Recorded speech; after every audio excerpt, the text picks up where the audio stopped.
Kali ini saya telah merangkum alur cerita film yang berjudul Sword Master.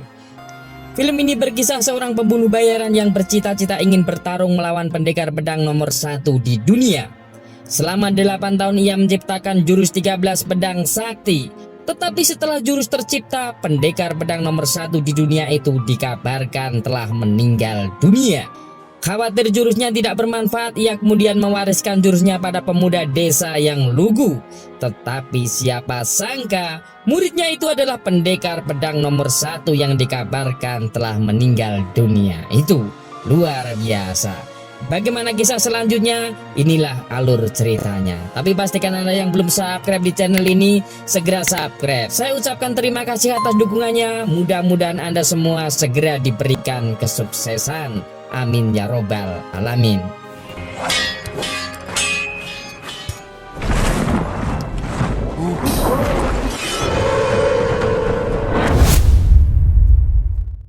Suatu hari, seorang pendekar pembunuh bayaran yang bernama Yen Shisan sedang berhadapan dengan seorang pendekar yang menuntut balas atas kematian adiknya. Namun hanya dengan beberapa jurus saja, Yen Shisan dengan mudah mengalahkannya.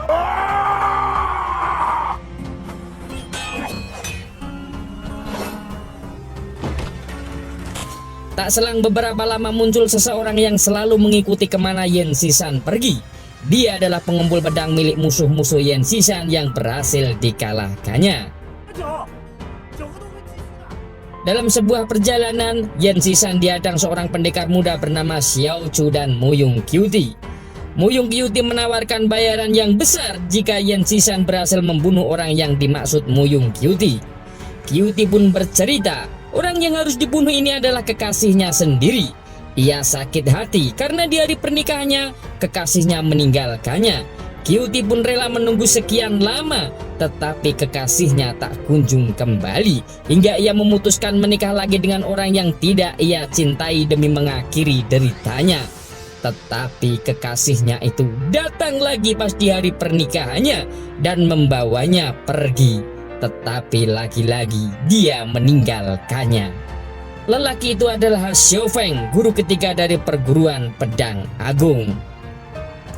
Mendengar nama Xiao Feng guru ketiga, Yen Shisan menolaknya karena khusus satu nama ini Yen Shisan ingin membunuhnya atas namanya sendiri. Muyung Kyuti yang kesal akhirnya menyerang Yen Shisan, tetapi dengan mudah Yen Shisan mengalahkannya. Untung saja ia tidak dibunuh.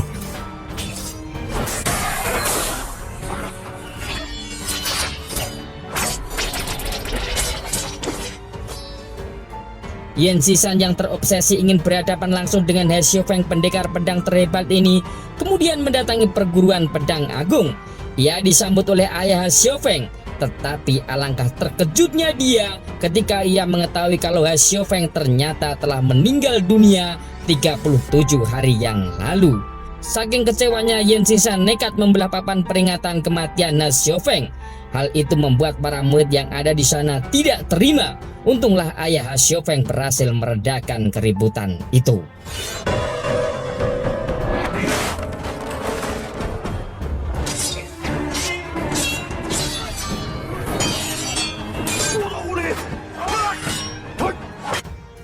Ayah Xiao Feng kemudian mengatakan, kehilangan pesaing terbesarmu adalah seperti kehilangan jodohmu.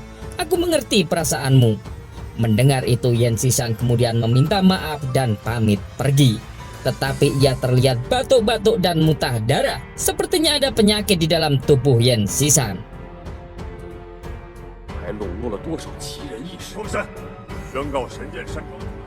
Ia kembali bertemu temannya si pengumpul pedang, tapi ia malah membuang pedangnya jatuh tenggelam di dasar sungai yang cukup dalam.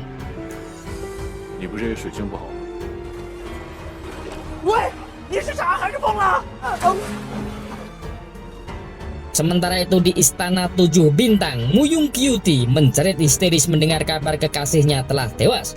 Pengawal setianya Xiao Chu menenangkannya. Ia mengatakan kabar itu belum tentu kebenarannya.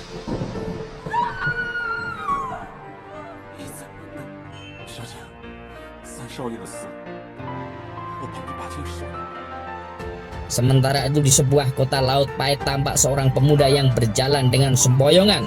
Hingga tak sadar pemuda itu memasuki sebuah rumah bordel. Oleh si Germo pemilik rumah bordil itu ia dipersilahkan masuk. Tetapi ternyata pemuda yang sedang mabuk ini tidak mempunyai uang. Ia juga tidak mempunyai nama. Oleh si Germo pemuda ini dipanggil Aci, yang artinya pemuda yang tidak berguna. 阿吉，阿吉，我也不跟你废话了。吉，干什么？阿吉，阿吉，过来。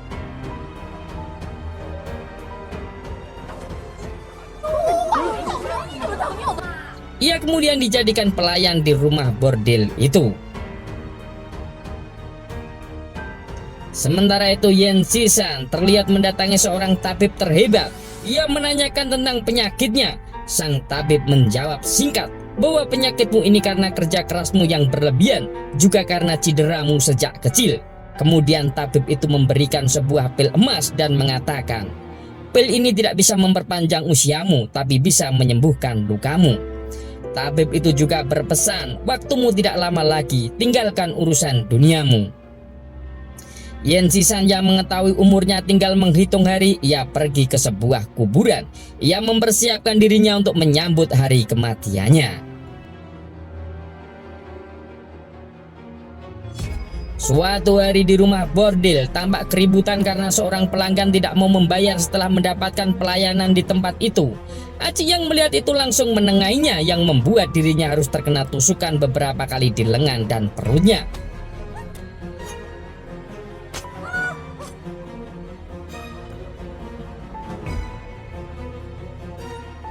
Xiaoli, wanita penghibur yang merasa dirinya dibantu Aci, kemudian merawat Aci, tetapi malam itu Aci memutuskan untuk meninggalkan tempat itu karena Aci merasa tempat itu tidak cocok untuk dirinya.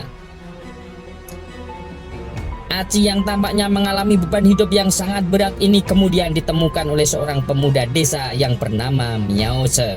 Miao She menyemangatinya agar tidak putus asa dalam menjalani cobaan hidup. Miao She kemudian mengajaknya bekerja. Aci mau asalkan tidak membunuh.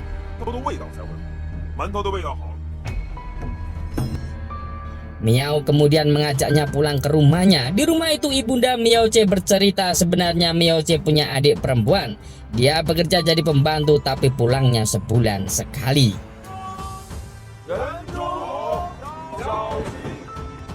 Suatu hari di rumah bordil, Xiaoli yang baru saja mendapat pelanggan kasar mengalami luka siksaan di sekujur tubuhnya. Malam itu ia pulang ke rumahnya dan ternyata Xiaoli ini adik dari Miao.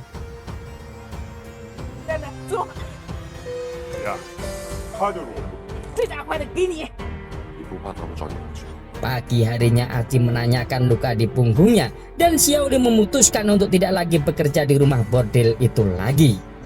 Sementara itu di rumah bordil, bos besar pemilik bordil menyewa orang untuk menjemput paksa Xiaoli.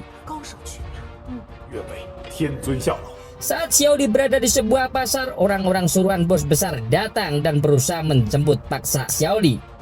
Aci dan Miao She berusaha melawan. Salah satu pendekar bayaran ternyata mengenali wajah Aci. Dia adalah Xiao Feng. Dia adalah guru ketiga dari perguruan pedang agung.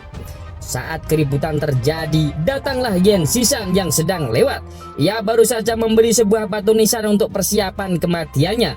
Melihat Yan Zisan dan Xiao Feng berada di tempat itu, mereka jadi lari ketakutan.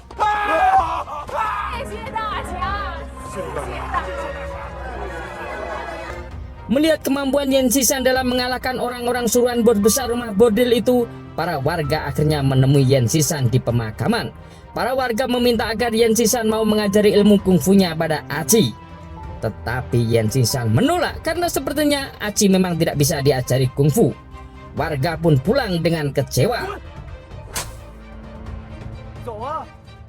Namun Yan Zisan tidak tinggal diam. Malam itu ia mendatangi rumah bordil Bulan Sabit. Ia menghajar seluruh pengawal yang ada di tempat pelacuran itu. Ia mencari bos besarnya dan mengatakan kepada orang-orang yang ada di situ bahwa mulai hari ini Yan Zisan bukan lagi orang yang egois. Akan kugunakan sisa hidupku untuk berbuat baik. Dan ia membunuh bos besar rumah bordil tersebut.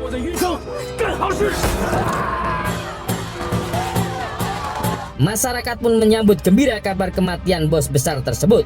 Sementara Yan Zisan akhirnya memutuskan untuk mengajari Aci jurus pedangnya karena ia tahu kalau hidupnya tidak akan lama lagi. Guru ketiga atau Ha Xiaofeng juga sudah mati. Percuma saja ia menciptakan jurus pedang ke-13 kalau pesaingnya sudah mati. Ia berniat mengajarkan pada Aci agar Aci tidak selalu diremehkan orang lagi. Yan Xishan pun mulai mengajarkan jurus-jurus pedangnya. Aci memperhatikannya dengan seksama.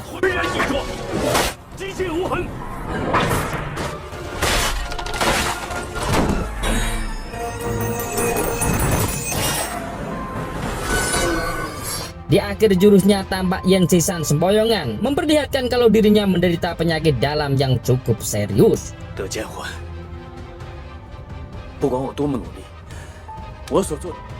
Sementara itu Muyung Qiuti yang telah mendengar keberadaan Ha Xiaofeng, ia mendatangi rumah Xiaoli bermaksud menjemput Ha Xiaofeng.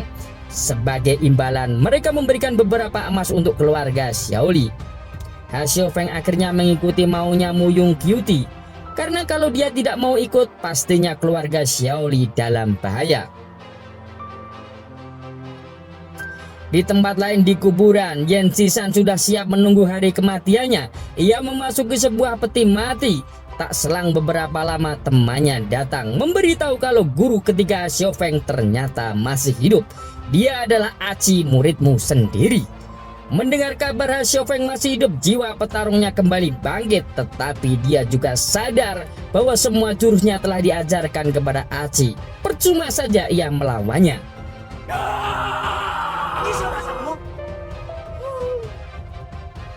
Sementara itu di sebuah tempat yang ternyata sudah dipersiapkan oleh Xiuti, dua insan ini saling bercerita saat mereka masih berpacaran. Namun nampaknya prinsip hidup mereka berbeda. Muyung Qiuti berambisi mengejar kekuasaan sementara Ha Xiaofeng berprinsip menjauhi kekuasaan. Ha Xiaofeng juga menjelaskan niatnya mundur dari dunia persilatan karena dirinya dipaksa oleh ayahnya membunuh keluarga pendekar yang sudah mundur dari dunia persilatan. Ia trauma, ia merasa bersalah, ia bersumpah tak akan membunuh orang lagi.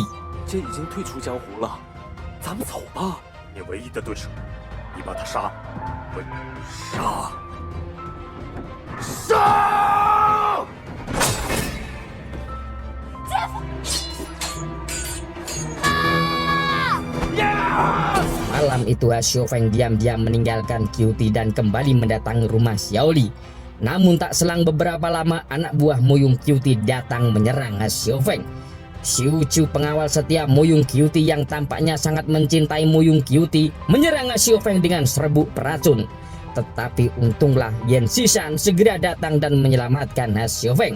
Sementara itu Xiaoli tertangkap oleh Qiuti. Muyung Qiuti memerintahkan untuk membakar keluarga Xiaoli sampai menjadi abu.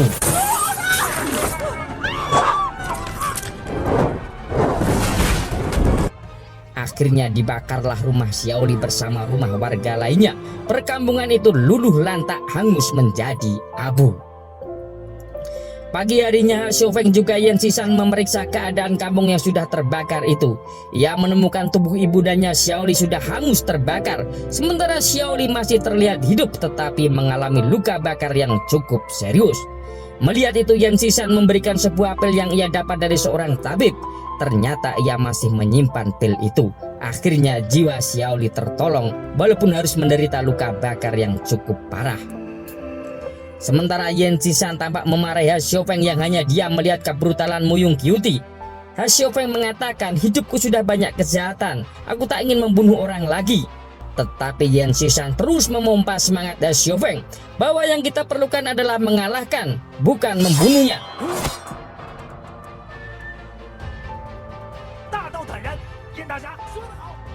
Sementara itu Muyung Qiuti bersama Xiao Chu mendatangi istana pedang angin.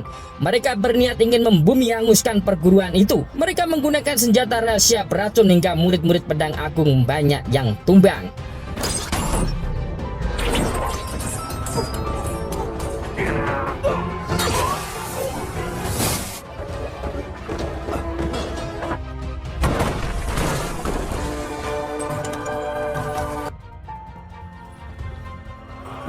Di saat ayah Ha Xiaofeng mulai terdesak, datanglah Yan Xishan dan Ha Xiaofeng. Yan Xishan sempat berkata pada ayah Ha Xiaofeng, cukup sudah kau membohongiku. Ha Xiaofeng pun menghajar dan mengalahkan seluruh anak buah Muyung Qiuti tanpa membunuhnya.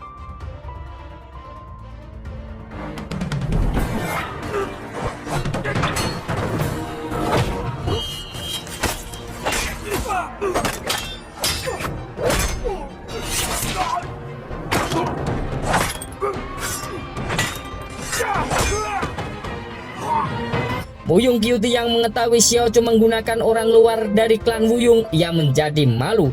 Baginya itu adalah aib klan Wuyung. Ia pun marah pada Xiao Chu. Xiao Chu menjawab, siapapun akan aku gunakan demi mengangkat namaku. Pemuda itu kemudian menyerang Ha Xiufeng, namun Ha Xiufeng dengan mudah menepisnya. Wuyung Kyuti yang marah pada Xiao Chu berusaha membunuh Xiao Chu, namun ditahan oleh Ha Xiufeng. Wuyung Kyuti yang sudah kesetanan ini akhirnya menyerang Ha Xiufeng dengan membabi buta. Xiao Chu yang berusaha mendekat akhirnya malah tertusuk pedang Kyuti hingga tembus ke jantungnya.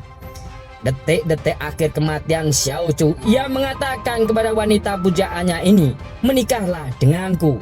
Tetapi Wuyung Kyuti menggelengkan kepala. Namun dari arah belakang Xiao Chu mendekap Wuyung Kyuti hingga Kyuti tertusuk pedangnya sendiri. Wuyung Kyuti masih bisa berbalik menarik pedang dari tubuh Xiao Chu. Perlahan ia mendekati Ha Xiufeng sambil berkata, maukah kau menikah denganku lagi?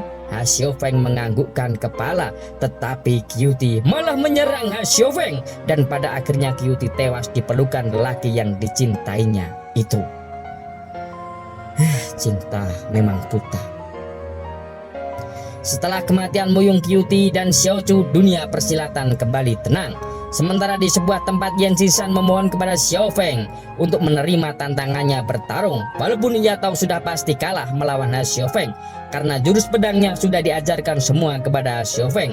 Tetapi sebagai seorang pendekar pedang, dia berprinsip lebih baik mati di bawah pedangnya sendiri daripada mati di tempat tidur karena sebuah penyakit. Ha Xiufeng pun meladeninya dan pada akhirnya keinginan Yan Xishan terkabul. Ia mati tertusuk pedang Ha Xiufeng.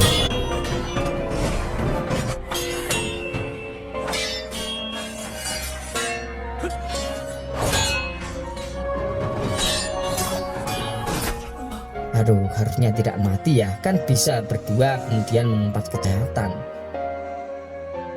Saat pemakaman Yan Xishan, Ha Xiufeng meminta tukaran dengan pedangnya Yan Xishan. Ia akan menggunakan nama Yan Xishan untuk berkelana karena di luar telah ada orang yang mencuri namanya. Di akhir cerita, Ha Xiufeng melanjutkan perjalanan sebagai pendekar pedang bersama Xiao Li. Sampai di sini ceritanya berakhir.